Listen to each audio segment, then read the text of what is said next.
कभी नहीं आज्ञा देता लक्ष्मण, कभी नहीं।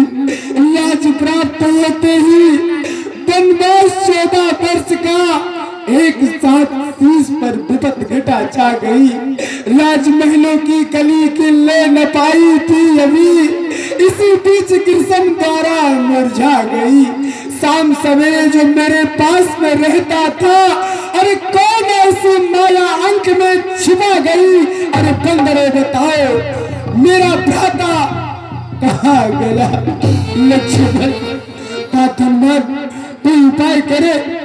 प्रभु उपाय तो एक ही है, अगर कोई चतुर्दूत हो और लंका में जाए।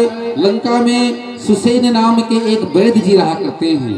यदि वैद्यराज इस रामादल में आ जाएं और वो चिकित्सा के हिसाब से इनकी दवा करें तो हो सकता है इनके प्राण बच जाए, लेकिन लंका में जाएगा पूरी त्रिरात्रि।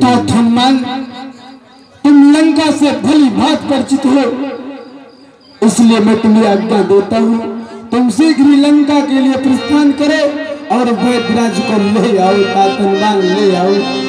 ठीक है प्रभु, मैं लंका में जाता हूँ। धरि लघु रूप गयो हनुमान, आनव भवन तुरंत संग। धरि लघु रूप गयो हनुमंता, आनव भवन समेत तुरंता।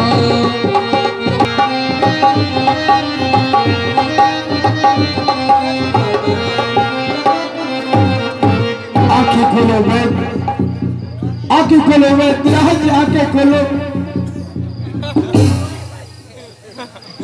श्री इंद्रजीत चौधरी जी मुसा की तरफ से प्रभु लक्ष्मण की शक्ति में भगवान के विलाप पर 10 रुपए प्रदान हुए। धन्यवाद। वैद्यराज जी आंखें खोलो।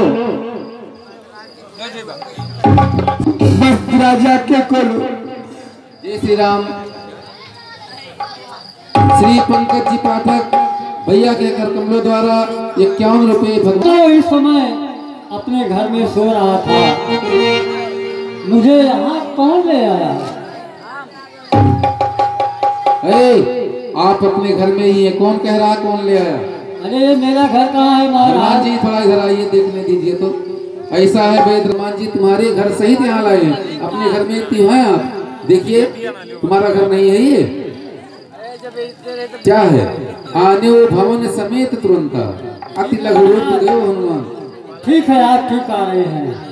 हे वैद्यराज, इस समय मेरे भाई मूर्छित अवस्था में नहीं, देखो क्या हुआ है वैद्यराज, नहीं तो मेरे प्राण निकल जाएंगे वैद्यराज। मैं बोझ सालन के घर का किसी तरह